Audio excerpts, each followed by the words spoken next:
where did God come from, or is there anybody that has any theories on where has he just always been existing in a void, or what happened before he created it? Was there something else? Good question. Where did God come from? That is going to be unanswerable from our perspective here on Earth. What about the Sumerians book? The Sitchin's work with Genesis Revisited about where the Creator came from. You read the book? Well, see, the reason they believed that is because they had not heard me speak. If they had been to my seminars, I would have said. That's the same means that the Bible has been generated from. No, I disagree with that, but that's what's back to how we got our Bible. Right. Give me a question one more time. Give me back on track. You want to know? Yeah, where did God come from? And is there anybody that has any theory now? I mean, it's feasible. There is no proof of that either way. But let me give you an analogy. I taught geometry, science, and mathematics for years. In geometry, in plane geometry, you deal with just flat substances. Let's suppose we have two people, Mr. Flat and Mrs. Flat. Okay? Here they are, Mr. Flat and Mrs. Flat. They live in Flatland, the chalkboard. They have no comprehension of the third dimension, right? All they see, actually, you and I, as three-dimensional beings, you can see two dimensions, width and height, and you understand depth, but you don't really see depth in the strict sense of the term. You could take a picture of what you're looking at, and it would be flat, but you would still perceive the depth in it. Third dimension is really something we perceive. You don't really see it, if I can get the difference across. Mr. Flat would see Mrs. Flat as a straight line. He could walk around and understand that she is indeed a rectangle, but he only sees her as a straight line. He walks around and says, oh, she's a rectangle, okay? Suppose I, as a three-dimensional being, would like to get them to understand me. You can't put a three-dimensional object into two dimensions. So I stick my finger through the chalkboard. Mr. Flat comes over and says, I've seen him, he's a circle. Right? The cross-section of my finger. Over here, I put three fingers through the chalkboard. Mrs. Flat comes over. She says, oh, no, honey, I've seen him. He's three circles. Both have a very, very limited, small view of what I am. Both are right and wrong at the same time. There's no possible way I'm going to explain a three-dimensional being to a two-dimensional being. Cannot be done. But yet I have the capacity of being closer to them than they can be to each other. And they're not even aware of my presence, because I'm just barely into the next dimension, right? I think God is not limited to our three dimensions that we have, length, width, and height, or maybe time, and maybe there's other dimensions. I think the God that I envision is beyond all of this nature. He created it. The guy who designed the car, or the computer, or the calculator is above and beyond and smarter than and outside of his creation. He's not affected by it. He has to be smarter than the watch. He made the watch, right? I think the Creator is not part of this creation in the pantheist sense. I mean, God, you don't go hug the trees because this God is the tree and God is the rock and God is the flower. That's a very limited pantheistic view of God. The God that I have is outside of his creation. If he wants to come down and walk on the water or raise the dead, he made the whole thing. He can do absolutely anything, totally unlimited. That is the Christian God, that he says, okay, poof, there's the world. So in a scientific way, you're saying possibly could exist in a fourth dimension that we just can't perceive at all. There's radio waves coming through this room right now. Yeah. You can't feel them or taste them or touch them, but you could, if you had an instrument to pick them up, you could pick them up, right? A radio. A lot of things we can't see that we know exist. I would say that, though that's a crude analogy, I know God exists because I talk with him. He's my buddy. I've been saved 25 years ago. I accepted Jesus Christ as my sacrifice. He paid for my sins. I am now going to heaven, not because I'm good, but because I've been forgiven. And anybody can have that. Jesus Christ came and died. God made this world.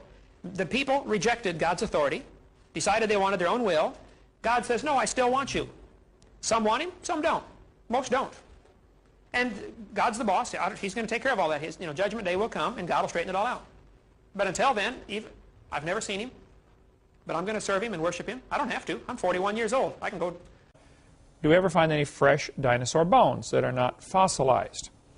Yes, some have been found. If you get the book, The Great Alaskan Dinosaur Adventure by Buddy Davis, who works some with Ken Ham up in Cincinnati area, great ministry there called Answers in Genesis. He's got a book called The Great Alaskan Dinosaur Adventure. On page 87, it tells about them when they went to Alaska and found dinosaur bones that were frozen back into digging back into the bank of the riverbed. Journal of Science, December 24th, 93, report the amazing preservation of the bones of a young duck-billed dinosaur found in Montana. Under microscope, the fine structure of the bones was seen to have been preserved to such an extent that cell characteristics could be compared with cells of chicken bone. Very well preserved. In Alaska, In 1961, a geologist found a bed of dinosaur bones in unfossilized condition. Not fossilized. They cannot possibly be millions of years old. A young Inuit, as a Canadian Eskimo, working with scientists from Newfoundland's Memorial University in 1987 on Violet Island, found part of the lower jaw of a duck-billed dinosaur. It too was in fresh condition. This article in Time magazine for kids on page 7 of April 27th, year 2000, shows the kids that they found a dinosaur fossilized dinosaur with a fossilized heart in it. Now, there has since been some real controversy about this, of whether that's even a heart or not. One of their arguments was, yes, it's a heart, and yes, it's a four-chambered heart. Well, now, hold on a minute. We're not even positive it's a heart, okay? Very rare for soft tissue to fossilize. It can happen, but it's very rare for that to happen. I'm not saying it's not a heart. I just don't think it's been demonstrated conclusively that it was, except to those who really want to believe that dinosaurs turned to birds. Since birds have 4 parts to their heart, almost all reptiles have three-chambered heart. We talked about that before. The blood circulation through the lungs and everything is totally different in those types of animals. How it could possibly survive a transition from 3 to 4, nobody's ever demonstrated that. It's just pure theoretical. Okay. Then they're going to tell the kids, we've got evidence for evolution because dinosaurs turned to birds. This is stupid. This guy says, dinosaurs are alive as birds. Well, kids, in case you don't know, there are a few differences between a dinosaur and a bird. You don't just put a few feathers on them and say, come on, man, give it a try. It won't hurt too bad. That's stupid, okay? Dinosaurs did not turn to birds, okay? Somewhere along the line, while his front legs are developing into wings, they're going to be half leg, half wing, which means he can't run and he can't fly yet. He's going to have a hard time, isn't he? No, dinosaurs did not turn into birds. That is stupid, okay? They say, we've got proof that they did. Archaeopteryx, which means ancient wing. That's supposed to be evidence for evolution. It's in just about every textbook I've seen dealing with this topic. Archaeopteryx is supposed to be evidence. Here's a 1999 textbook. Now, Archaeopteryx was proven to be a fraud in 1986. So this author is 13 years behind the time. Archaeopteryx means ancient wing. They're going to say, see, boys and girls, he's got claws on his wings. Yeah, so? 12 birds today have claws on their wings. The ostrich does, the Watson does, Turako does, ibis does. So what? It's kind of unusual, but 12 birds have it. They're going to say, well, he's got teeth in his beak. That proves he's got a reptilian feature. Well, now, wait a minute. Some reptiles have teeth, some don't. Some mammals have teeth, some don't. Some fish have teeth, some don't. Some of you have teeth, some don't. Okay? That doesn't prove a thing, all right? Alan Fiducia is considered one of the world's experts on birds. He believes in evolution. University Chapel Hill, North Carolina, Chapel Hill. He said, paleontologists have tried to turn Archaeopteryx into an earthbound feathered dinosaur, but it's not. It's a bird, a perching bird, and no amount of paleo-babble is going to change that. It's a bird. By the way, even by their twisted thinking, birds are found in layers lower than Archaeopteryx. If you find fully formed birds in rock that you think is 130 million years old, then Archaeopteryx at 65 million years old cannot be a missing link, can it? Because birds were already here. Even with their dumb geologic column, it doesn't work. We cover lots more on that on video 4. They say bird feathers evolved from scales. Well, that's stupid. In the first place, they got from different genes on the chromosome, okay? Developed totally different. A scale is a hard wrinkle in the skin. They attach to the skin very differently. Feathers are incredibly complex, folks. Unbelievably complicated. They're both made from the same protein, keratin, and that's where the similarity stops. So what? Battleships and forks are both made of iron. It doesn't prove they both evolved from a tin can. It proves the engineers using the same material for different functions. And God used keratin for fingernails and hair and scales and feathers. So, same designer, that's what it proves. A lot more on the bird evolution in the book Icons if you want to get that. I was in a debate with a former preacher turned atheist. It's debate number 7 of my series. And he said, where did Noah get the pitch to make the, oil to make the pitch to coat the ark so it wouldn't leak? He said oil is made from things that drowned in the flood, according to creationists, and so Noah can't get any pitch because Noah built the ark before the flood and there wasn't any oil. Well, first place, oil is made from all sorts of things. Okay, you can get oil from many, many sources. God told Noah in Genesis chapter 6, make thee an ark of gopher wood, room shalt thou make in it, and pitch it within and without with pitch. In Exodus chapter 2, Moses' sister and mother used pitch to daub the ark, so with the little bitty ark that Moses was put in so it wouldn't leak. In Isaiah 34, it talks about the streams thereof shall be turned into pitch, burning pitch. It shall not be quenched day nor night. The smoke thereof shall go up forever.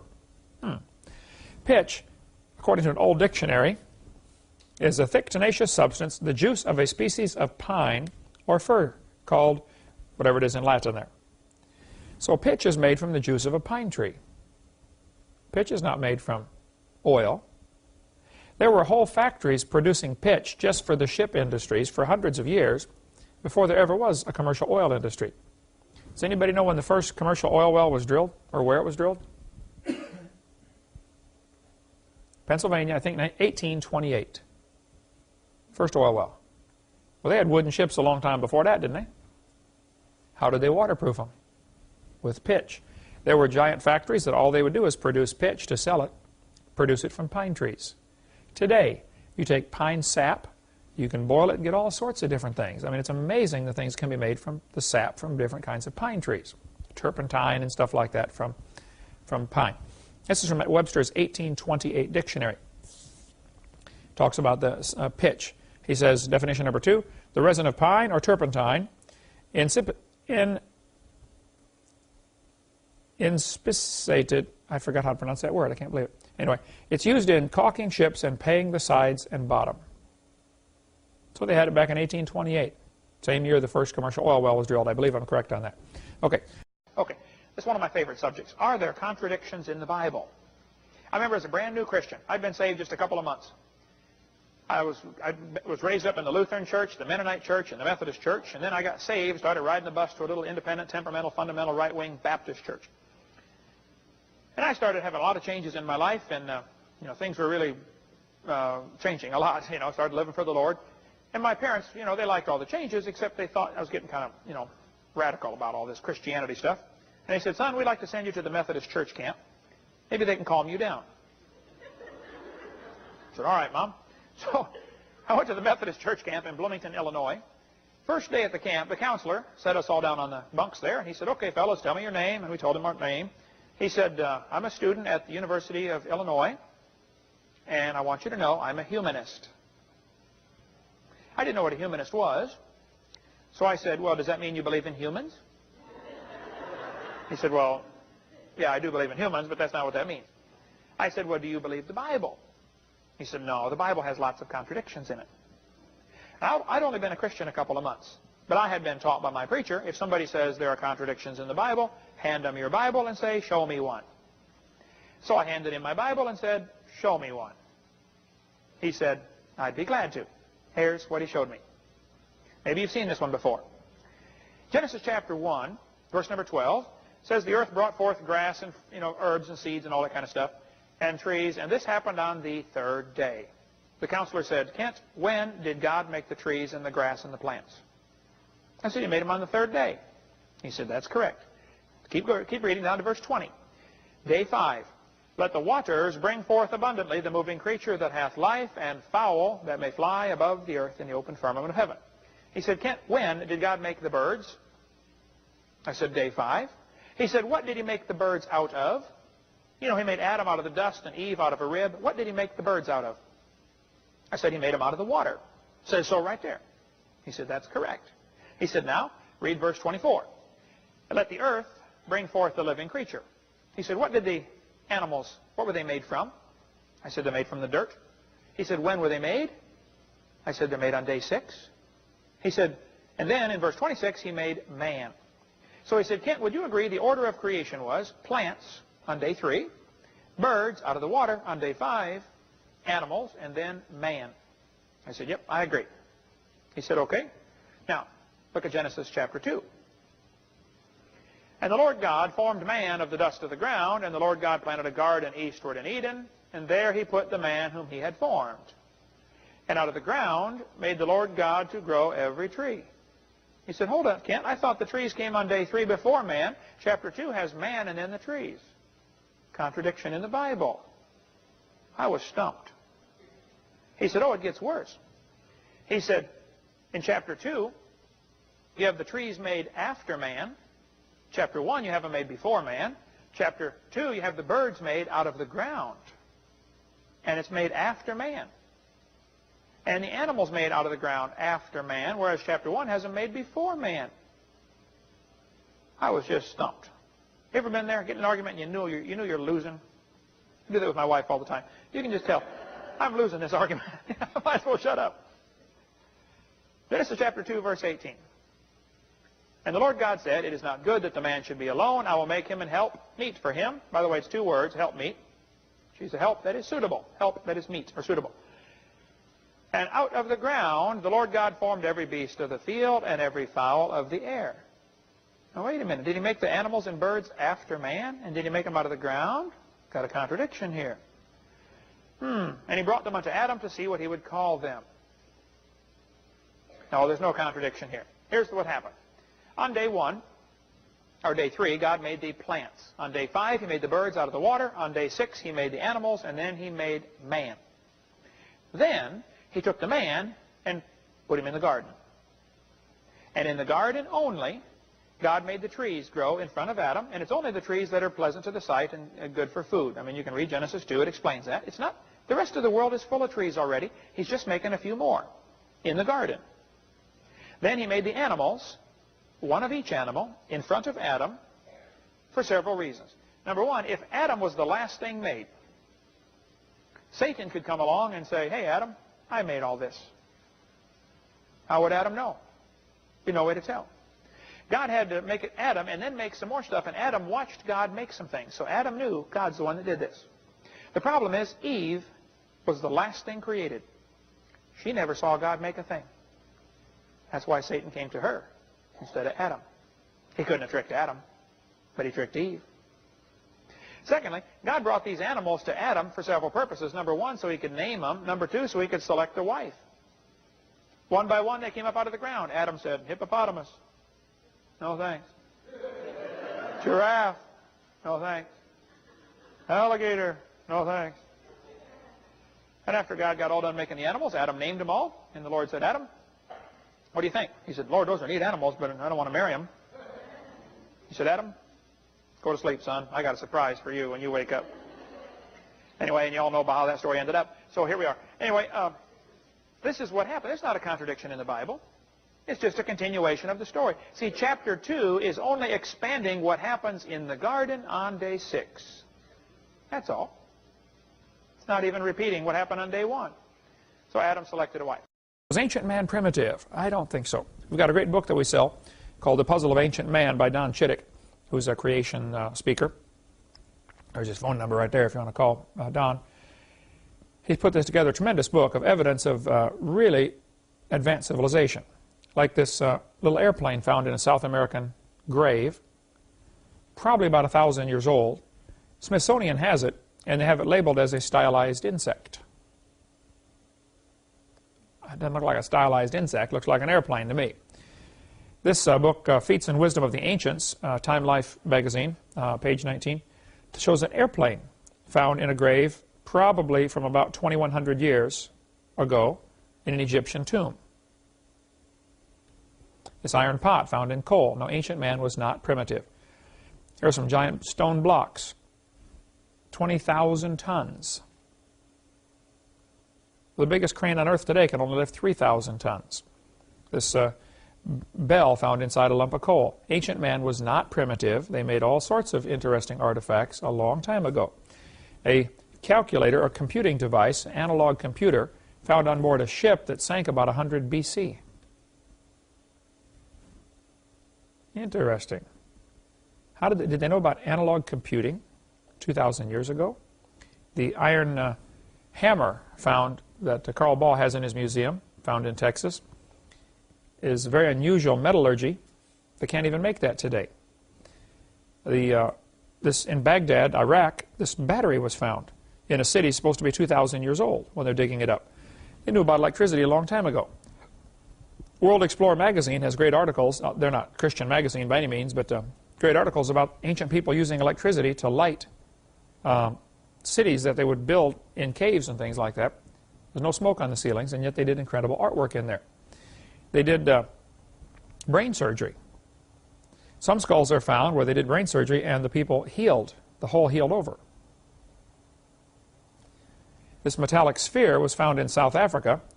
3 parallel grooves going around the equator of the sphere. The problem is it was in Precambrian mineral, supposed to be 2.8 billion years old. Man didn't get here till about 1 or 2 million years ago. This is 2.8 billion. They found all sorts of these spheres in Africa. The article says South African miners have found hundreds of metallic spheres, at least one of which has 3 parallel grooves running around the equator. And there's all sorts of information about this. They said it cannot be scratched even by steel. Very hard. Mohs hardness scale named after Frederick Mohs, who chose 10 minerals as reference. 1 for diamond. Talc is the softest at 1. Diamond is the hardest at 10. And here these spheres are extremely hard, a kind of iron. Anyway, you can read all the article about that from Michael Cremo's book. Let's see. I think it mentions it here. If I recall, it's been about a year since I read the book. Michael Cremo is a Hindu, and he's got a great book called The Hidden History of the Human Race. It's in my library there. But he shows all sorts of evidence that ancient man had incredible knowledge, you know, things, metallurgy, stuff like that. And then, but he does believe the evolution teaching. So when they say this is Precambrian, he says, yep, this really is 2.8 billion years old. He believes that part of it. Okay, that's where his mistake is. And then he'll say, see, this proves aliens visited the planet 2.8 billion years ago. That's the only way he can answer it. He wants to hang on to the dumb geologic column and do intelligent research and try to blend the two together. Well, if you get rid of the geologic column, it would be the albatross you could cut off from around your neck, and it'd help you a lot in your research. Let's see. All about that thing. This mortar and pestle and a lot of very interesting tools were found in California gold mines. This is called the Coso artifact, found in 1961 in California, 4,300 feet above sea level. It's 340 feet above the dry Owens Lake, 6 miles north of Alancha, California. It looked like a geode, a small rock. When they cut it open, it appeared to look like a spark plug, porcelain inside, and a metallic wire down the middle, I believe. Here's some imaging of it. I don't know if it's X-ray imaging or whatever, but you can get the website members.nbci.com/logo72/harbinger11.htm and get information about this. Geologists think it's about 1,000 years old. Owens Lake was as high as the top of that peak. 1,000 years ago, Owens Lake was that high. Currently, no professional scientist has ever investigated the artifact. Even though it is found to be magnetic, it is quite similar technologically to a modern-day ceramic superconductor capacitor. Very interesting. These little spirals, it's called nanotechnology. These are extremely tiny. These are found all over Russia.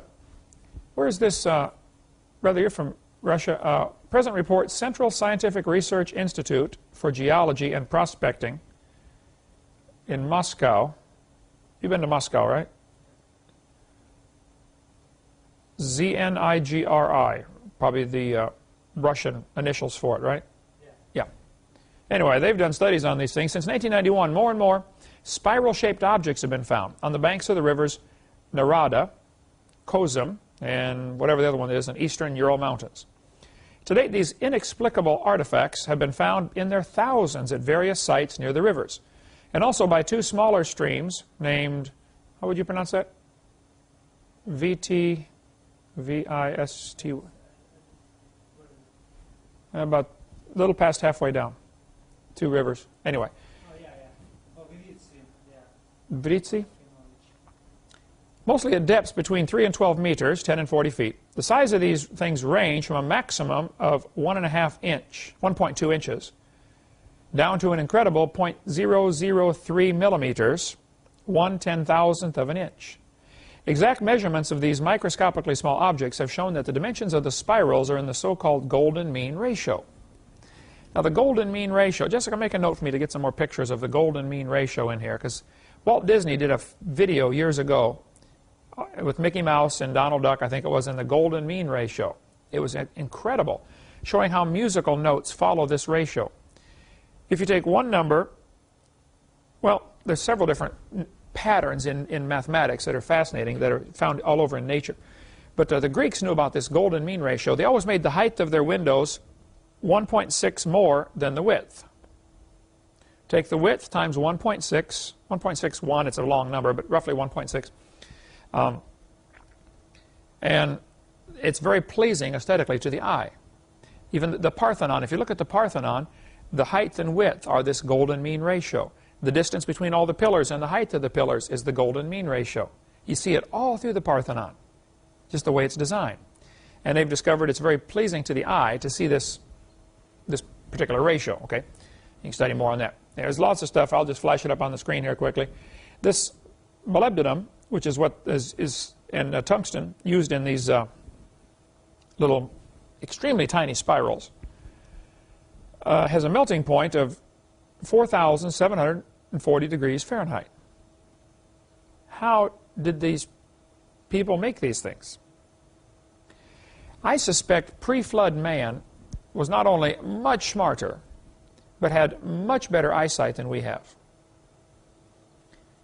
Probably would not need magnifying glass to see some really tiny things. Just much better eyesight. That's just my theory. I think you'll find all sorts of ancient artifacts that are, and ancient writings and artwork that is best explained by people having much better eyesight and much better night vision, being able to see in much darker places, so they can do paintings and cave walls without lights. Okay. Get the website members.nbci.com/logo72, and you can get more on these little artifacts if you want more on that. This is from May 19th of 99. Oh. The Bible talks about the water above the atmosphere. It mentions it in Psalm 148 as waters that be above the atmosphere, above the heaven, meaning there might still be a canopy of water above the stars. Since nobody knows how far it goes, we'll have to just wait till we get to heaven and figure that out. I forget what one guy said. Well, what if it isn't up there when you get to heaven? I said, well, then I'll try to get the message down to you, wherever you are at the time, to tell you about it. Well, definitely, the Earth today has 6 distinct layers, and everybody does rocket scientists or earth science or atmospheric science will tell you, yes, there are 6 layers to the Earth. It's a good thing, too. The layering to the atmosphere, we have an ozone layer that blocks out certain things, and each of these layers does different things for us. For one thing, just the thickness of it is an insulating blanket that burns up most of the stuff coming in from space. Meteors, etc., they burn up in the atmosphere. Without that, it'd be just like the moon. You know, the full force of the meteor hits, you get nothing to slow it down. They say about 5 meteorites hit the Earth every day that are as big as maybe a softball. Since the Earth is 70% water, of course 70% of them land in the water. Occasionally people get hit by them. It has happened. Buildings get hit by them more frequently. But this canopy, it's, I think, alluded to in the Bible, and we'll give you the evidence for and against the canopy theory tonight. If there was a layer of water above the atmosphere, certain electromagnetic frequencies cannot penetrate water. Visible light goes right through, radio waves go right through, but ultraviolet light and X-ray radiation cannot penetrate through water. So the theory goes that this canopy above would do several things for the Earth. It would increase the air pressure, and it would filter out the sunlight and give you none of the harmful effects of the sunlight. So this, to talk about the canopy theory. The Bible also says there was a layer of water under the crust of the earth. It says in Psalm 136, "To him that stretched out the earth above the waters." You never hear that verse preached on, and I don't know how long it took me to catch that that's in there, but I thought, wait a minute. He stretched out the earth above the waters. What is this saying here? Now, some idiots have tried to say, see, the Bible teaches the earth is flat and it's on top of a layer of water. That's not what it says. It doesn't say the earth is flat, does it? The Bible clearly says the earth is round. Psalm 24, "The earth is the Lord's and the fullness thereof, the world and they that dwell therein, for he hath founded it upon the seas and established it upon the floods." There's another verse indicating when God first made the world, it was built on top of a great body of water. So there must have been more water inside the earth. Now, those who object to the canopy theory, the biggest objection they get, and I talk to many people who do not like the canopy theory. I shouldn't say many. There are a few creationists who don't accept the canopy theory. They will say the reason is if you had enough water up over the atmosphere to rain down and cover Mount Everest, the heat generated would cook the world. Now see, when moisture turns to water and condenses, it releases heat. If you're turning water into moisture to boil it, it absorbs heat. So when something changes from a solid to a liquid to a gas, there's a heat exchange. So when going from a vapor to a liquid is called the latent heat of condensation. That might be a good bonus question. Latent heat of condensation, it releases heat. Even though it turns to water and it falls down and it feels cool when it hits you, it's actually released heat to go from the vapor to the liquid state. You have to release heat, you have to take heat away to get something to go from a liquid to a solid state. Freezing. Okay, so here's their objection. Enough water to cover Mount Everest condensing would fry the world. What are the errors in that logic? You're assuming you have to cover Mount Everest. Mount Everest wasn't there, right. And all of these straw men, these scoffers set up, you know, are easy if you look at it. Wait a minute, Mount Everest wasn't there. The Bible says in Psalm 104, during the last part of the flood, the mountains arose. The mountains weren't there. What's the second problem with this? They're assuming all the water came from up above. When the Bible clearly says the earth was founded upon the waters, and that's where most of the water came from. If you read Genesis chapter 7, the same day were all the fountains of the great deep broken up, and the windows of heaven were opened. So here, it says the rain was upon the earth 40 days. But if you keep reading in Genesis chapter 7, you'll see the water kept coming up for 150 days. Obviously, it's not all coming from above if it's only raining for 40 days. So they always set up a straw man and say, see, all that water to cover Mount Everest would produce so much heat. And they do all these elaborate mathematical calculations, and they're correct on their calculations about how many joules of heat would be, or energy would be released. And that's all correct, but they've got a straw man set up. Yeah, you're right. It would fry the earth. However, all that water didn't come from above. It only rained 40 days. And probably an awful lot of that rain during that 40-day time was being recycled because the climate was all messed up. You'd have had evaporation and rainy cycle started. Some of it might have come down as rain from when the fountains of the deep broke open, the water shooting up into the atmosphere, and it's raining down. So I don't know how much actually came from the canopy. You'd only have to have, people argue about the thickness all the time, so I hesitate to give a number. But most people say somewhere between 4 and 10 inches of ice would be sufficient to produce the effects of filtering out the radiation. Now, what held it up there is the other objection. I don't know. I don't know anybody who knows. There are a couple of theories about it. Several planets today have vapor canopies that cover them completely. Venus is covered by a cloud cover. Clouds, of course, are 100% water, and they float just fine. If you get water droplets small enough, the surface area is so great compared to the volume, they simply can't even fall. They have to have something to stick to get enough mass together so they can fall. And you have drizzle droplets that form into, I forget the sequence, drizzle droplets to some other kind of droplets, cloud droplets to, maybe it's the other way, cloud droplets to drizzle droplets to rain droplets. They have to slightly get bigger and bigger, and then pretty soon they fall. Well, most of the water, I think, came from inside the crust of the earth. So the fallacy in the argument is they're assuming all the water comes from the canopy. Not true at all. Most of it came from inside the earth. The earth today still bears scars. The San Andreas Fault, the Mid-Atlantic Ridge, that crack right there is a crack that was 46,000 miles long. Runs completely around the world, like a seam on a baseball. And it's a real crooked path, which is why it's 46,000 miles long, and the Earth's only 25,000 miles around. But this rip is probably one of the places where it ripped open. I read an interesting article about somebody who was up in a skyscraper when the 1906 San Francisco earthquake hit. They happened to be looking out the window of their skyscraper, and they saw the ground about 20 miles away. The whole city, the ground and everything, was rippling like a wave. Everything's just lifting up and dropping back down. And they saw this wave come, and all of a sudden their building went and everything fell down, and they survived it. But they described this as seeing the ground itself waving, just like the oceans. Yes, sir? I was in an earthquake that literally saw the ground go like that. Yeah, it just goes up and down. I've only seen pictures of it. You know, I've been in 2 minor earthquakes, never been in a big one. But if they say when the one of the earthquakes that hit the San Andreas Fault, they checked how fast is the crack moving. If the ground cracks here, how long does it take before the crack moves 100 miles away? And I forget, it was at phenomenal speed. It was like 2 miles a second. That's how fast the crack moves. If you have a tightly stretched cloth, you stretch a cloth real tight, all of a sudden it begins to rip.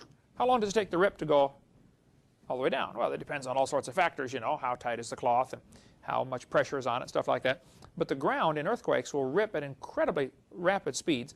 So according to Walter Brown, this crack probably circled the Earth in a matter of less than an hour. 46,000 miles. I've seen high-speed movies they take of balloons popping. You get a balloon and you make one hole in one spot. How long does it take for that crack to go all the way around the balloon? Not too long, right? It happens pretty quickly. Or an eggshell breaking. You know, how long does it take for the crack to circle the egg? That's the kind of effect you would have here with the fountains of the deep breaking open. And the Earth today still has what are called continental plates. And when you study earth science, you study the different plates. It's interesting that most of the volcanoes, represented here by the red dots, most of them are on or near a fault line. And so their conclusion is, well, the fault line is causing the volcano. Maybe so. I don't know.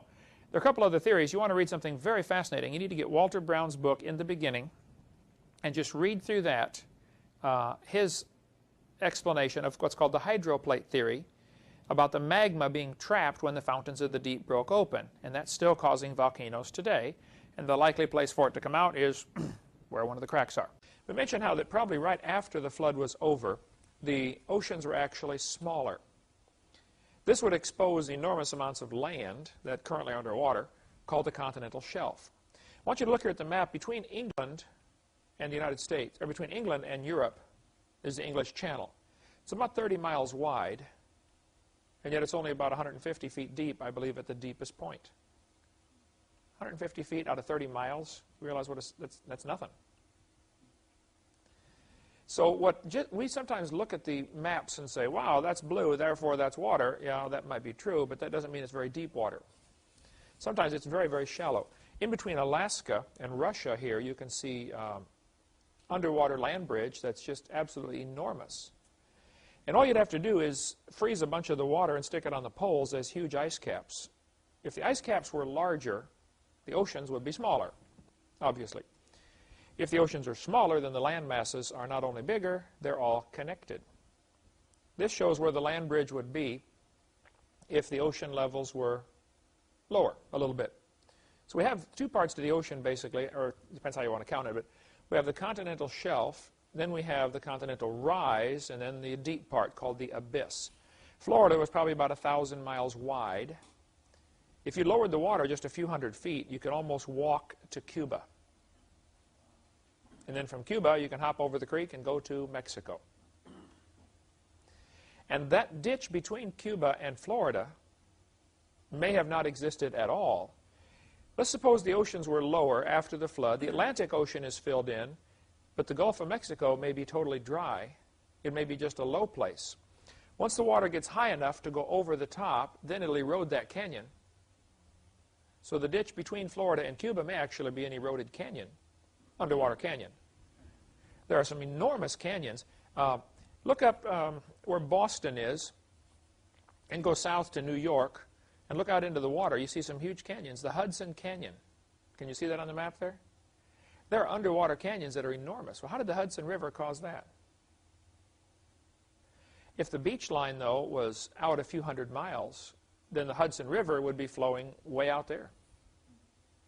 And as the river comes up, the old canyon becomes covered up, becomes part of the ocean. And then erosion becomes much more difficult. The Gulf of Mexico is probably real tiny right after the flood. This would be my theory, that the oceans filled in, and the reason we have a continental shelf is because of the ice caps melting back, which we'll get into in a minute. So you can see where New Orleans is there. South of there, you can see the Gulf of Mexico has what's called the Mississippi Cone. There's enormous amounts of mud being washed out there all the time, about 80,000 tons an hour washing into the Gulf of Mexico from the Mississippi River. Well, of course, we covered in seminar part 1 how that this is an indication that the Earth is not billions of years old, because the Gulf of Mexico would have been full of mud. If you ask evolutionists, you know, they'll say, well, there was an ice age 35,000 years ago, and there was another one 100,000 years ago, and they've got like 6 or 8 ice ages. They argue about the number. Ask them, how do you know there was an ice age 80,000 years ago and 30,000 years ago? How did you pick these numbers? They picked those numbers from factors like this. For instance, the erosion rate of Niagara Falls caused them to pick the number for, 30,000 years ago for an ice age. And the filling in of the Gulf of Mexico would cause them to pick the number to say, oh, well, that was because 100,000 years ago there was another ice age. That's why they're getting those numbers, is from these features.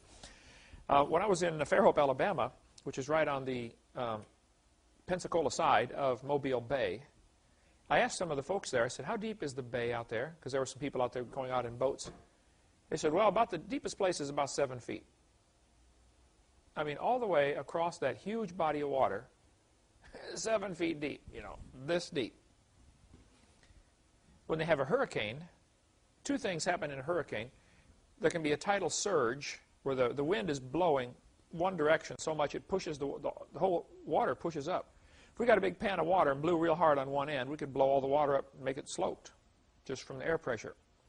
Hurricanes do that. They push water in. It can come up 15 feet or 30 feet even in a tidal surge. But before that happens, if the wind is blowing offshore, you have the opposite effect. There have been several times when Mobile Bay was empty. There was no water in it. Got to figure what they call it. It's not a tidal surge. It's the opposite of a tidal surge, but there's probably a name for it. Same thing with Pensacola Bay.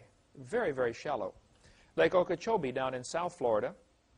You can see that dot, that huge blue dot there in the central part of South Florida. It's only 6 feet deep.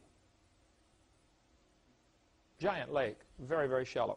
So it's a little deceptive to look at maps and say, because it's blue, it's water, therefore it's all the same. No, they're definitely not all the same. So why do we have a continental shelf? How did the oceans fill in? Where did all this extra water come from?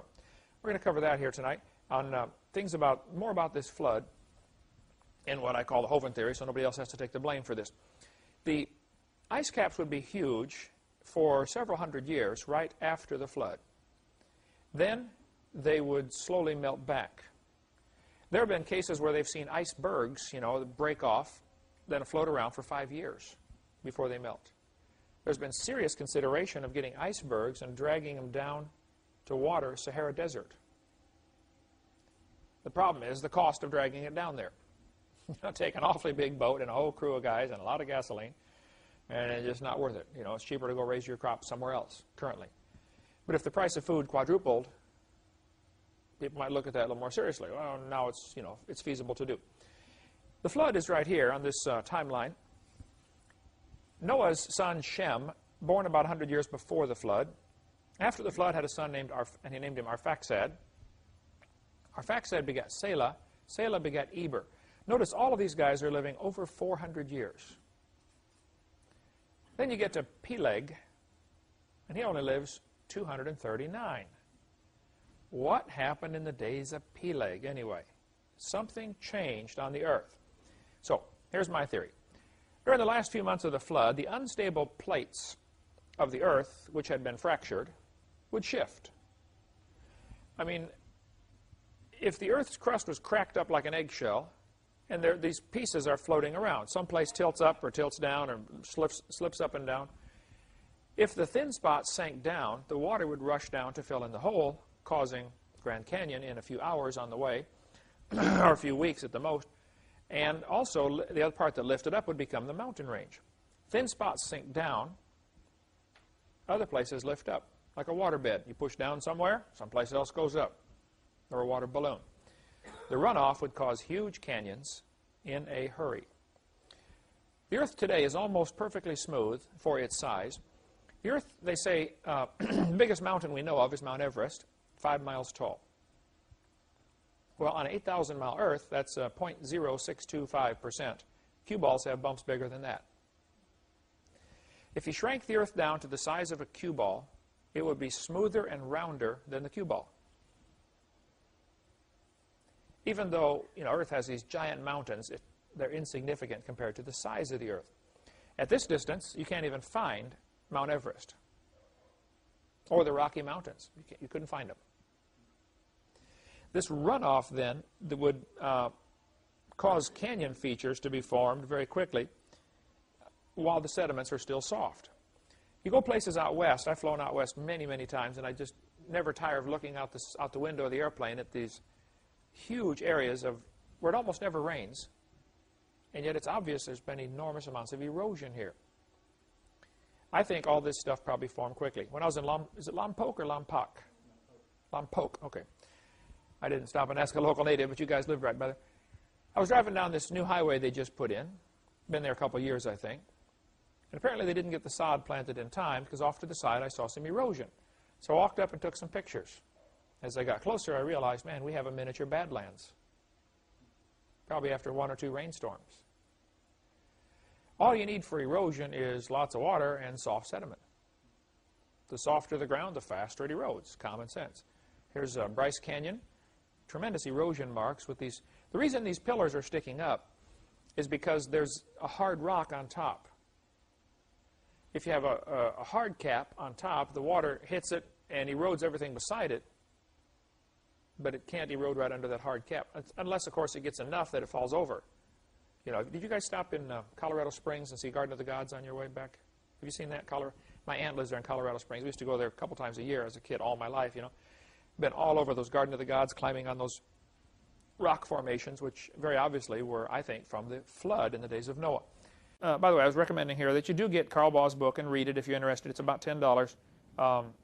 Panorama of Creation. He thinks the canopy of water overhead before the flood would cause several interesting factors. It would be photoamplifier, which means they could see the stars better than we can. For one thing, if you ever look at, you ever been driving on the highway when it's real hot and you see the little lines coming off the highway? That's the hot air is distorting the light coming to you. Well, the air is 200 miles thick over our heads right now, and just looking at a star, the star twinkles because the air is bending the light coming from the star. That is known as atmospheric twinkle. It actually bends the light about 0.046 arc seconds, which, you have a degree and then 60 minutes in a degree and 60 seconds in a minute. So 0.046 arc seconds is not much, and who cares?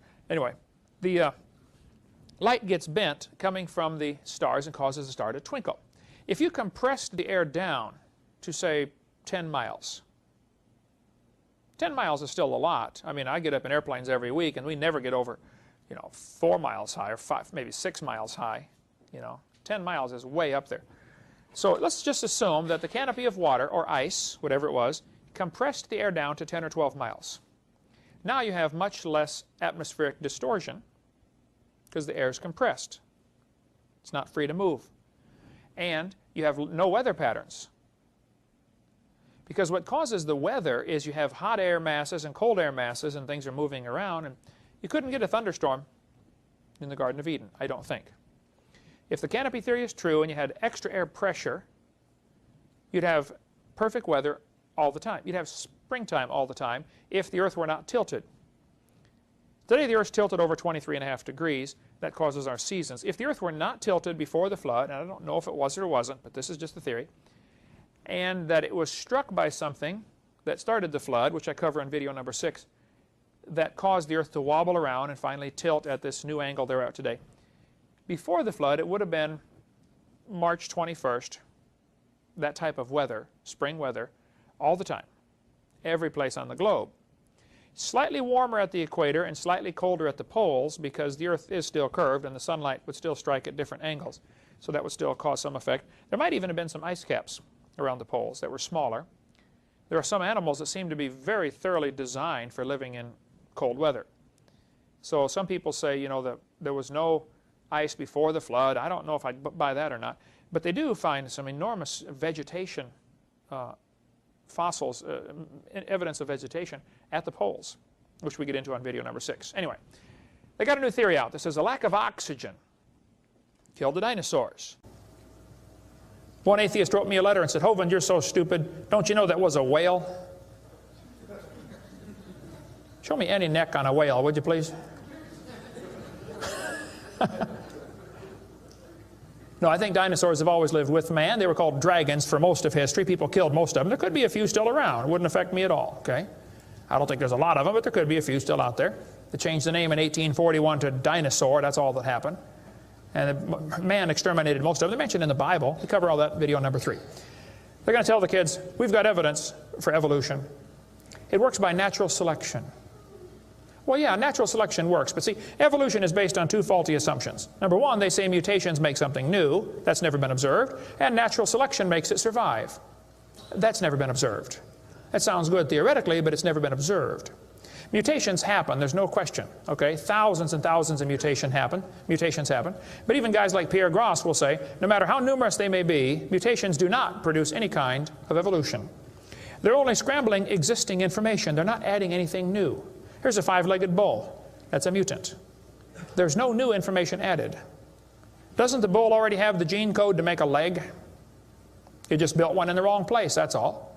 This is not new information. This is scrambled information. That's not new. Here's a short-legged sheep. He's the first one the wolf is going to catch. Go, boys, go. Here comes the wolf. Herman didn't make it. Here's a 2-headed turtle. That's a mutant. Not ninja, but he's mutant. He's going to freeze first winter. Nobody makes a double-neck turtleneck sweater. I've never seen one. I've been looking. See, a mutation is scrambling information that already exists. It's like you can take the letters from the word Christmas and get all sorts of different words, scrambling them up. But you never get Xerox, zebra, or queen. The letters aren't available. And a mutation does not give you new information. It scrambles existing information. This textbook shows the kids a 4-wing fly. Look what it says now, kids. You've got to be careful. You'll be tricked on this one. Normal fruit flies have 2 wings. This mutant has 4. This rare mutation, like most mutations, is harmful. Look what it says. Beneficial mutations are the raw material for natural selection. Well, why didn't they show us one? Why did they show us an example of a bad mutation and tell us that good ones is how it works? Show me a good one. You know why nobody's ever shown a good mutation? Because nobody's ever seen a good mutation. One professor I was debating said, I know a good mutation. He said, people in Africa that get sickle cell anemia cannot get malaria. Wow, that's like saying, if you cut off your legs, you can't get athlete's foot. Yeah, you're probably right, but that's not a beneficial mutation. They tell them evolution and natural selection go together. He says, this textbook says natural selection causes evolution. That's stupid, okay? Natural selection doesn't cause any evolution. Natural selection is a conservative process that keeps the species strong. That's all it does. That's all it can do. It has no creative properties. Natural selection, nature can only select what there is to select from. If I said, I'm going to go around the world, I'm going to try to raise a race of people that are over 12 feet tall. So everybody under 12 feet tall, we're going to kill them. Year after year, we kill everybody under 12 feet tall. Well, there's nobody to select from, is there? Natural selection can only select what there is to select from. It's a conservative process. If you worked in a factory that produced cars and your job was to check for defects, you know, kick the tires, slam the doors, etc., drive it around, and you caught every single mistake and you rejected it, how long would it take that process to change the car to an airplane? You say it'll never change it. That's my point. Natural selection is like a quality control. It makes sure the bad ones don't survive, but it's not going to change it to something else. Survival of the fittest does not explain arrival of the fittest. And by the way, survival of the fittest is what is called a tautology. Kids, there's a big word. You can learn this. You can use this one on your brother. A tautology is a sentence that means nothing. You can say, oh, you're speaking in tautologies. I'll show you how it works. You say, Professor, why did it survive? I say, oh, because it's the fittest. You know, survival of the fittest. Oh, how do you know it's the fittest? Because it survived. I see. Is that the way it works? That's exactly the way it works. That's stupid, folks, okay? Actually, it's not survival of the fittest. If a whale goes through a school of fish and eats 80% of them, it's survival of the luckiest. I mean, if a snake crawls into a bird's nest and eats 3 out of 4 eggs, does the snake select the weakest of the birds to eat? There's still an egg, man. He's going to eat them all. Okay? Then they do the thing with the fruit flies for the kids. They'll say, boys and girls, we raised flies in the laboratory, and we nuked them and microwaved them and x-rayed them, and we got these flies to have mutated babies. We got flies with curled wings. They fly around, bzz, bzz, bzz, bzz, couldn't go anywhere. They got flies with no wings. What do you call that? A crawl. Can't fly. They raised all these mutated flies in the laboratory and said, you know what, folks? Every fly we got was worse off than Grandpa Fly. Yeah, so? So they tell the kids, you see, this proves that flies have evolved as far as they can go. No, this proves you're messing up with perfectly good flies, okay? God made them right and you're messing them up. Now leave them alone, all right? This guy says, we've got proof for evolution because flies in the north have wings 4% larger than flies in the south. That's proof we all came from a rock. That's stupid, I'm sorry. Then they tell the kids, boys and girls, today you're going to learn to think critically. Watch this sentence here carefully. Some kids doing this for homework tonight. Boys and girls, do you think humans are still evolving? Now what kind of question is that? That's one of those questions like, have you stopped beating your wife yet? Well, if I say yes, I'm admitting I did. If I say no, I'm still doing it. Wow. Right?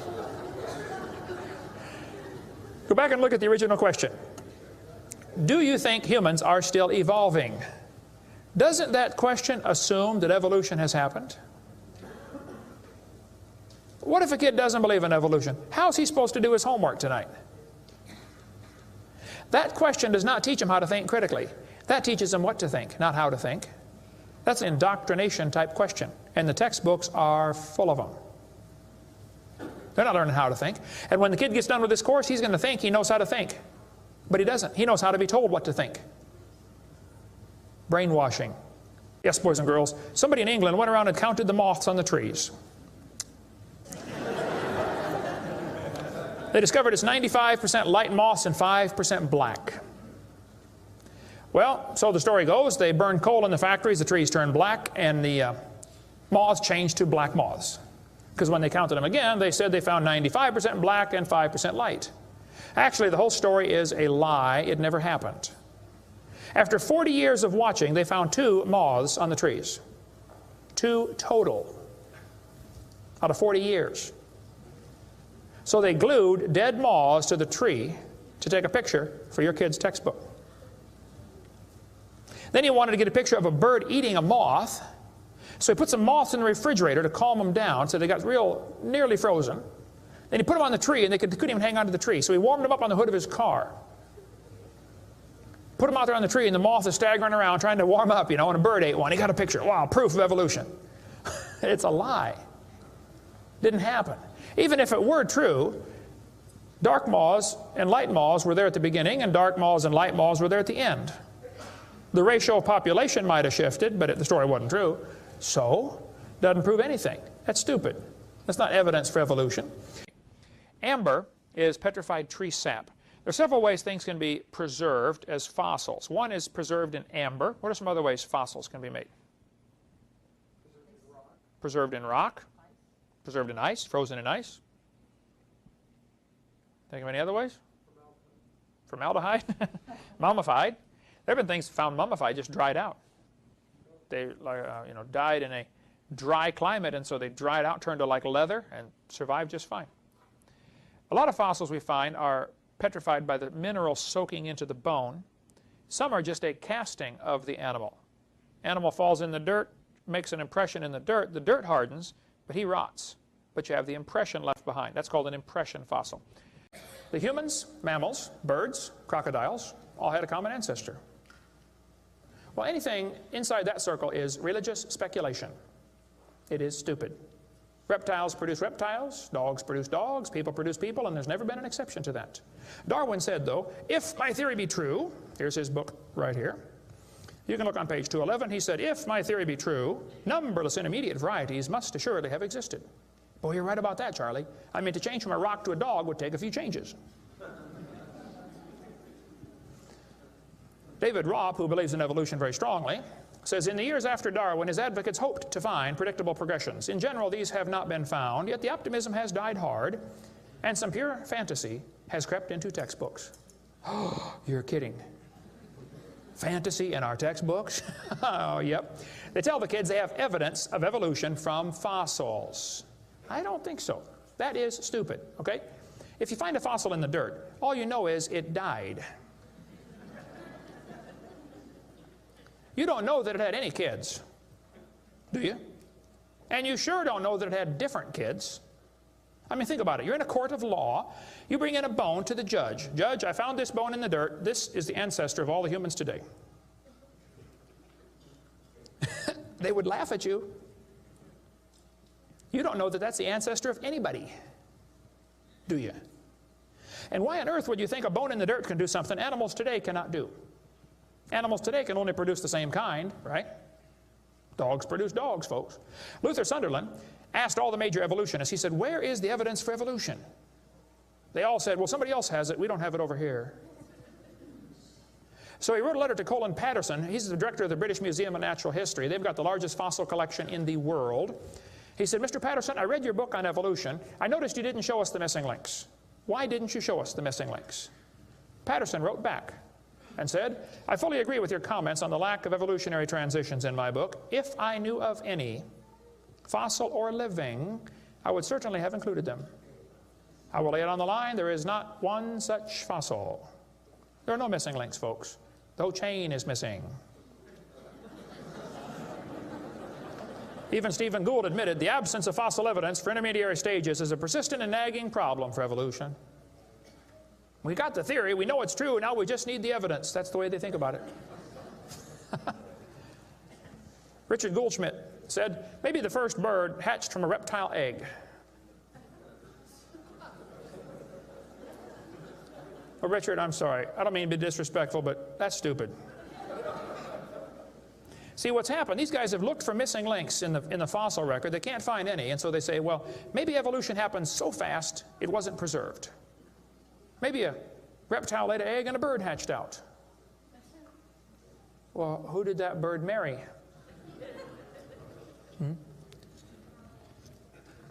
There's only about a zillion differences between a reptile and a bird. We'll get into that later sometime if we get time.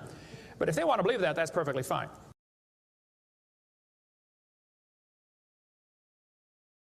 Scott writes in, I've always believed God created the earth, and that it spins at a high speed, I forgot the number, plus it orbits the sun, it orbits the sun, our star, we can the sun. That doesn't make sense to me, Scott. Okay. I just heard an interesting claim about the axis of the earth. Again, I've always believed, right from the beginning, the earth was created at the 15-degree axis. Okay, we've got an earth here somewhere. If you get a globe, they're nearly always tilted over at an angle. Why? Well, because as the earth goes around the sun, it is tilted at 23.5 degrees. So we're spinning once a day. We're circling the sun once a year. But because of that tilt, sometimes when we're circling the sun, we're tilted toward it. And the people on the northern hemisphere get summertime. 6 months later, we're tilted away from it. This line through here points almost directly to the North Star, which is why at night you can watch the stars go around the North Star and it appears to not move at all, because even though we're spinning, it's the stationary object way out there that we're going around the orbit of the sun.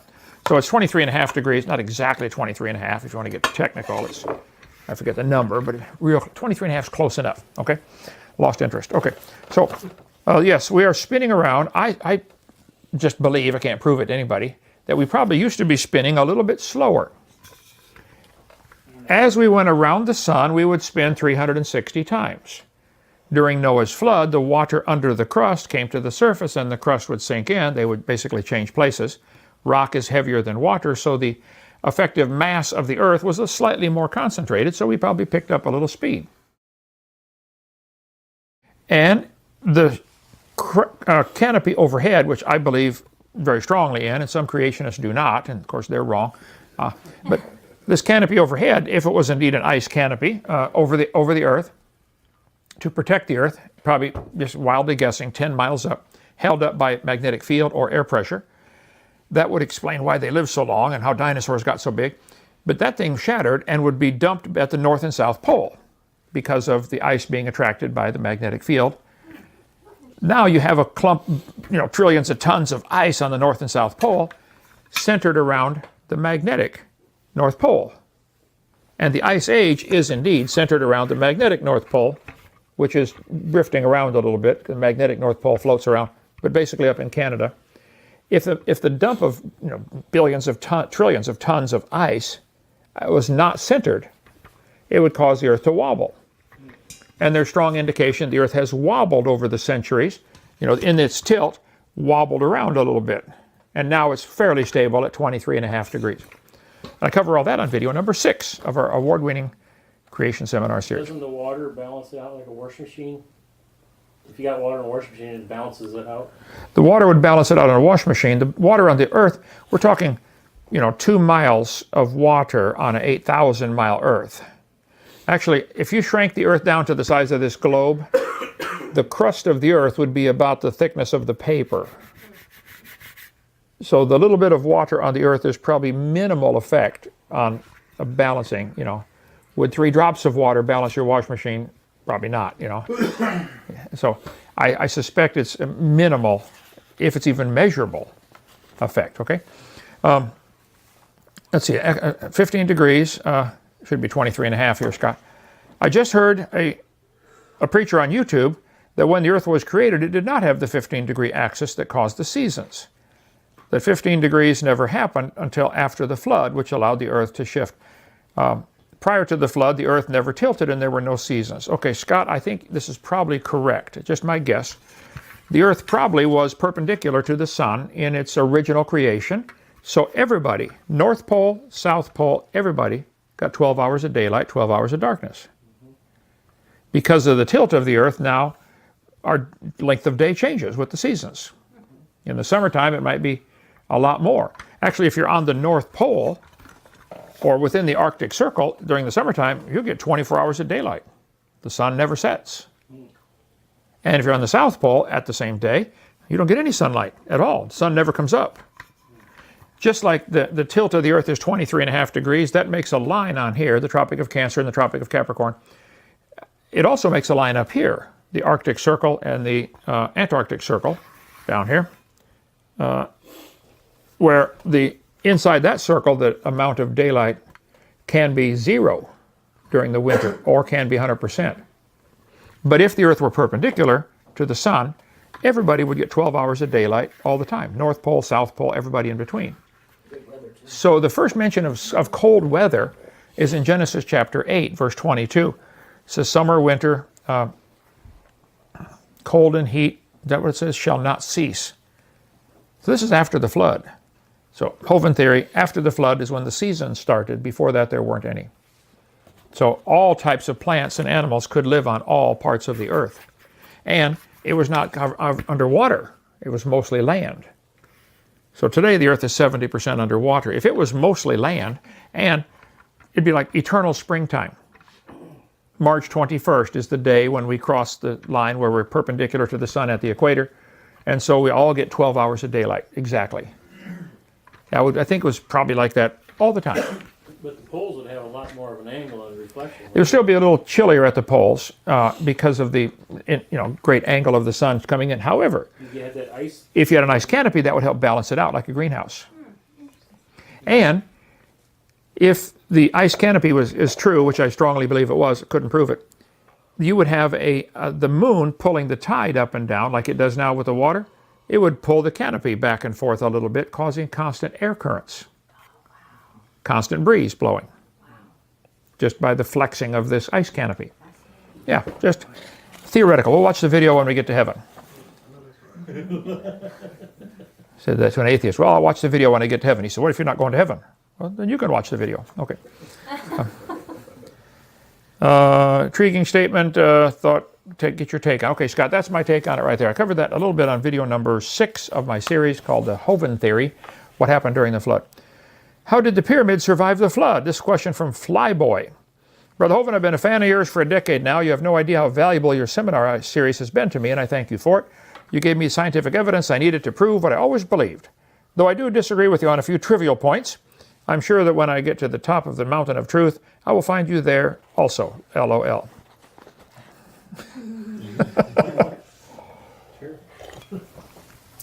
I said that once in a debate. I said, when you get done all climbing the mountain of truth, I'll be waiting for you up there on this topic. Okay. He didn't like it. Now to my question. We both know that the flood devastated this earth. Please explain to me how a pyramid in Egypt could have survived when the cataclysm is responsible for creating Mount Everest and even the Mariana Trench. I'm not being critical, I would just like some education. Okay, Flyboy, I covered this on video number 7, the question-answer series. There are 4 theories about the Great Pyramid. One theory says it was built before the flood by heathen people, and it's a pagan symbol. Other theory says it's built by godly people before the flood, and it's a godly symbol.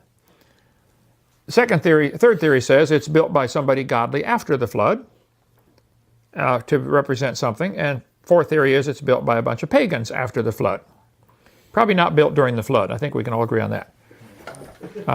So I suspect, I don't know, but I cover in my seminar, I say, well, certainly a flood wouldn't do much to a pyramid other than get it wet.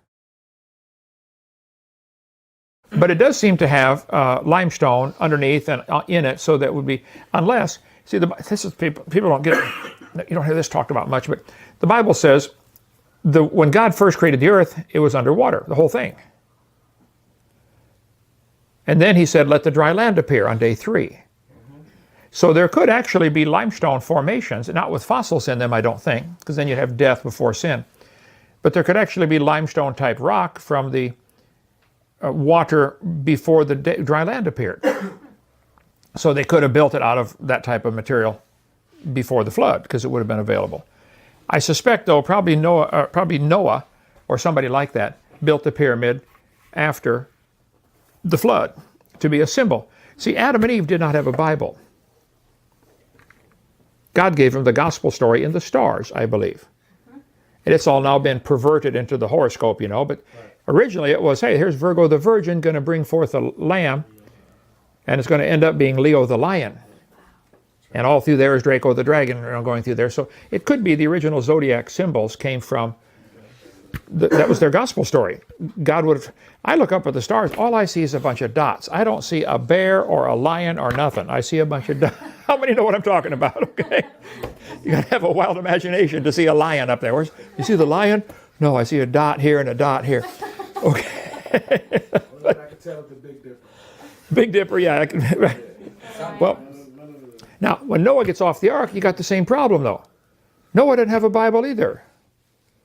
So it may be that God told him, this is just one theory, to build this big pyramid, and it would be symbolic of all sorts of things. For instance, when you walk in the door to the Great Pyramid, there's only one door to get in. You have to make a choice right away. Are you going to take the broad way to the pit or the narrow way to the king's chamber? Let me call up some slides on that one. And if you take the broad way, if you take the narrow way up to the king's chamber, you go up 153 steps. That's how many fish there. 153. That's how many fish were in that story. Yeah. Let's see. So if you watch video 7, I share everything I know on that topic with right there. Hang on. Video 7. Alt-DV. Where's Great Pyramid on here? There it is. Pyramid. See if my hyperlink still works. Yay. So the 4 theories, built by godly people before the flood, built by heathen before the flood, etc. Okay. The Great Pyramid is an interesting building. It was covered originally with 144,000 smooth, polished casing stones. 144,000. It is, if I understand it right, there's been a lot of sermons on this. If you took the which part of the earth today, which latitude line, has the most dirt above sea level? You know, some places there's a whole lot of land underwater, like at the equator, okay? There's very little land above sea level at the equator. If you found that which latitude line has the most dirt above sea level, the Great Pyramid's right on that line.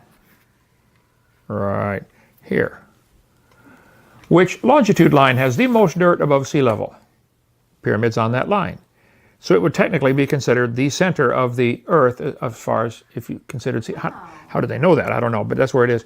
If you look at the sides of the pyramid, right here, two sides are parallel with each other, the two that run east-west. The ones that run north-south, the top one is a little bit shorter than the bottom one. Well, if you follow latitude lines, they come in, longitude lines, they slowly taper in toward the North Pole. It matches those lines. Wow. How could they know that? Wow. Yeah, I mean, somebody really, really smart built this, okay? The chief cornerstone, the very top, was never put in place. The chief cornerstone was rejected by the builders. So the pathway to the king's chamber takes you up 153 steps. You go in the broad way, which goes down to the pit, or the narrow way to the king's chamber. If you get to the king's chamber, you'll be on the 50th row of stones. 50 in the Bible is the year of Jubilee. Maybe it all means nothing, okay? But I think there's something to it. When you finally get into the king's chamber, all you find is an empty tomb. I'm serious. The original pyramid had 144,000 smooth polished casing stones that fit together so tightly you couldn't even find the seams most of the cases, let alone get a piece of paper between them. So King Tut is not in King Tut's tomb? That's a different tomb. That's a different Yeah. 144,000. Whole body fitly joined together. The stone that the builders rejected, the chief cornerstone. So there may be some Christian symbolism to this thing, okay? It seems to me that there is. Stone cut out without hands, smote the image on the feet, Daniel chapter 2 and Revelation 21. John saw the holy city coming down out of God from heaven. Noah Hutchings wrote a great book on the Great Pyramid. It's here in the library somewhere. If you want to read up on the topic, it's a fascinating story. Now, I think Satan has taken advantage of this and used it for his purpose. So which one's right? I don't know, but I suspect number 3. But that's just my theory on that. Okay, long answer to a short question about the pyramid. How could the... Yes, ma'am.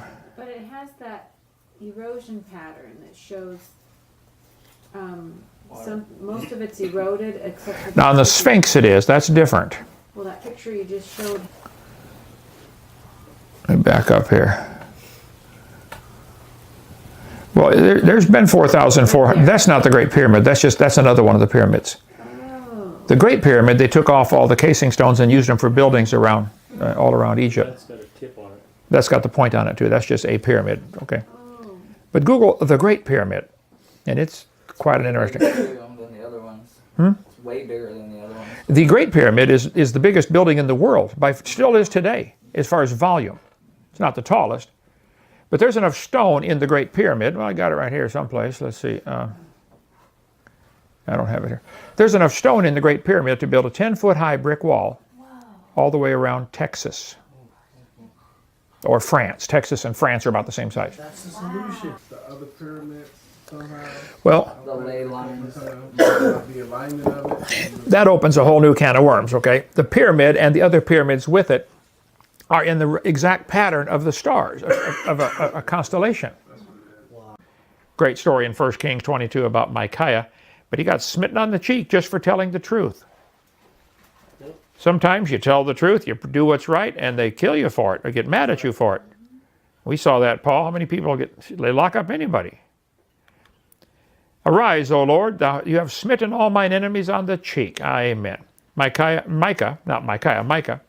Now muster yourselves in troops, daughter of troops. They have laid siege against us. With a rod they will smite the judge of Israel on the cheek.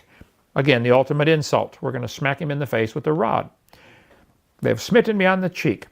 So Luke chapter 6, interesting passage, difficult one. I say unto you which hear, I love your enemies, do good to them which hate you. Bless them that curse you, and pray for them which despitefully use you. Anybody know what the next verse is? If he hits Unto him that smiteth thee on the one cheek, offer also the other. That's a tough one.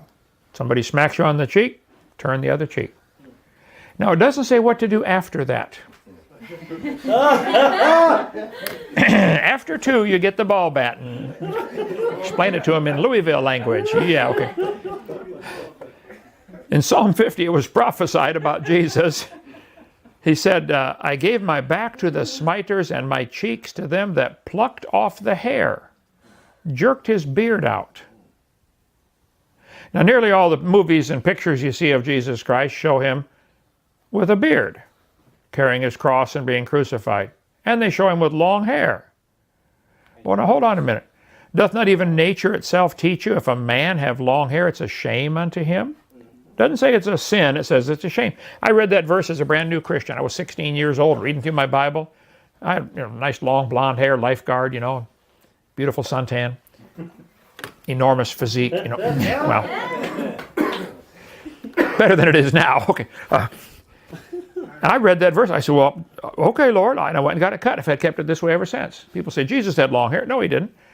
All the statues and images we see of people in that time frame, Caesar, all the Caesars, Alexander the Great, had short hair. Now, it's interesting. Judas said, the one that is the right one, I'm going to give you a sign. I'm going to betray him with a kiss. Why would he have to kiss him? He had to pick him out of the crowd because he'd look like everybody else in the crowd. Yeah. Had to pick him out of the crowd. He could have just said, go get the long-haired one. Anyway. I will praise thee, I'm fearfully and wonderfully made. I will extol thee, my God, O King. I will bless thy name forever and ever. Every day will I bless thee, and I will praise thy name forever and ever.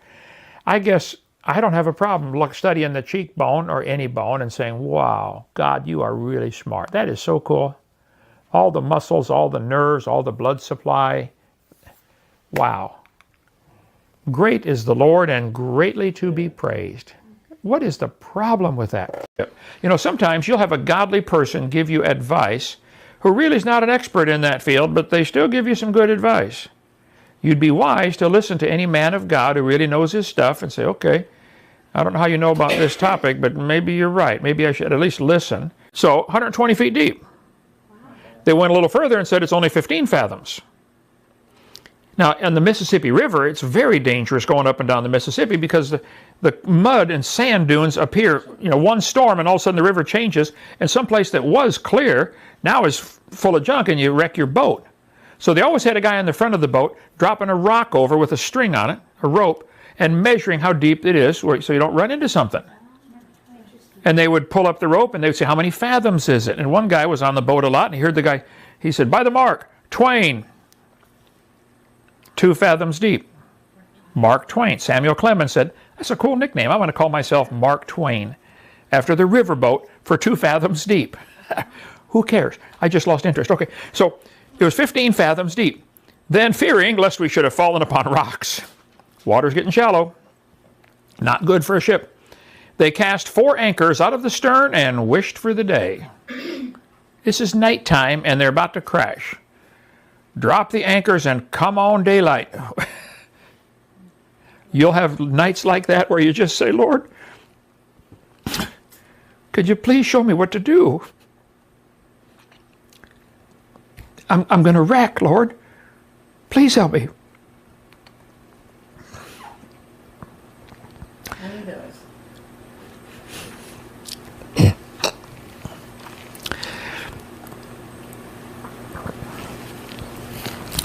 And as the shipmen were about to flee out of the ship, when they had let down the boat into the sea, under color as though they would have cast anchors, they're pretending they're casting anchors. Really, they're getting in a rowboat and getting out of there. As under color as though they would have cast anchors out of the foreship, Paul said to the centurion and to the soldiers, except these abide in the ship, you cannot be saved. Don't let those guys get away on that rowboat. Then the soldiers cut off the ropes of the boat and let her fall off. And while the day was coming on, Paul besought them, that's an old English word, he begged them, to take meat Hey guys, eat something. Saying, this day is the 14th day you have tarried and continued fasting, taken nothing. We've been busy fighting this storm for 14 days. Stop and take a break and get something to eat. Sometimes you will get real weary in the battle. Just get away and go pig out. Take care of your body. Some people get so concerned about spiritual issues or financial issues or whatever, they forget to take care. You have to live in that body the rest of your life, okay? Learn how it works. My dad would say, if you're going to drive a car, son, you have to learn to check the oil. You need to learn what is it that makes you get depressed? What is it that makes you get tired? Maybe you're causing your own problem by your diet or by your lack of certain vitamins or something. At least learn how it works. And so it came to pass that they escaped all safe to land. What a story. Why are they in the Navy if they can't swim? Oh, that was A lot of guys in the Navy can't swim. Yeah. So in the next chapter, the last chapter in the book of Acts, we'll see on this island amazing things that happened to Paul. So many lessons here. See, the Bible says all Scripture is given by inspiration of God and is profitable for doctrine, reproof, correction, instruction, and righteousness. Here's a 2,000-year-old story with lessons for us today. Yes. It's an amazing book. It's alive. I've been reading it 49 years, and I marvel at it. Gee, how could I not see that? Where's this been all my life? It's right there. It's a living Word of God. It's beyond comprehension to me. I read it and study it, and it's just, wow. Wouldn't be much of a God if it wasn't. Now, on this island, they are crashed on an island. They're still not where they're supposed to be. They're supposed to go to Rome, right? Yep. But the ship has been wrecked. Guess what they're going to do? They're going to get another ship and keep sailing. George Washington had two of his favorite horses shot right out from under him. Guess what he did? Got another horse and kept fighting. He ate them first. Look, you'll have things in life where things go wrong, things happen, you say, what is... People leave you, people abandon you, people betray you. What do? You keep moving. Keep moving. Get another ship and keep sailing. Just go serve God with your life. There's a million lessons here. If you haven't had trouble in life yet, hang on. It's coming. It's coming. And when it comes, just stay real close to the Lord. He might be letting you go through that problem so somebody else can watch it. How many people have written or called or texted or commented that they saw me go through the prison time and can't believe I'm back out serving God and preaching again? What an inspiration. Like I said, I don't want to do it again, but God can see you through that stuff. This is who we are. We're Yeah, God's- half this book is written from either prison or captivity or people who went there. Hello. It just happens, okay? My favorite song for most of my Christian life has been, "This world is not my home. Yeah. I'm just a passing through." See, I look at it like this. We're in the middle of a really violent football game. There are thousands of people up in the stands watching us. Of course the guy on the other team is going to try to beat you up and knock you down and break your leg. That's what he's supposed to do. Of course he's against you.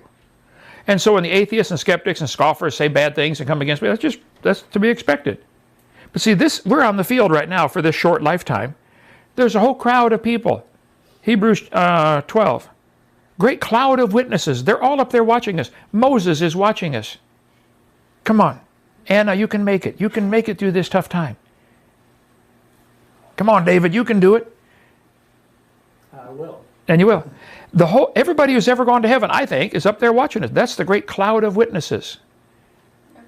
So right now, there's a few people watching us. We're down here duking it out, trying to serve God in this wicked world. None of this matters. It's all going to burn. All of it. I'm excited about building Dinosaur Adventureland, but we could lose it all tomorrow. Okay. Yeah. Go serve God anyway. Absolutely. Yeah. Let's pray. Thank you, Lord, for loving us.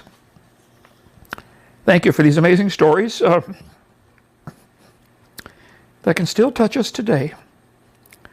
Lord, touch somebody tonight with this little Bible study. Change their life. Somebody's going through a really tough time right now. Somebody listening's got their family leaving them, got their wife divorcing them, their husband divorcing them, they're lost their job, lost their health, got cancer. I don't know. Lord, help them to realize this world is not our home. This is all just a real tiny drop in the bucket. Help them to stay close to you through the tough times, Father. Guide us, strengthen us now in Jesus' name. Amen.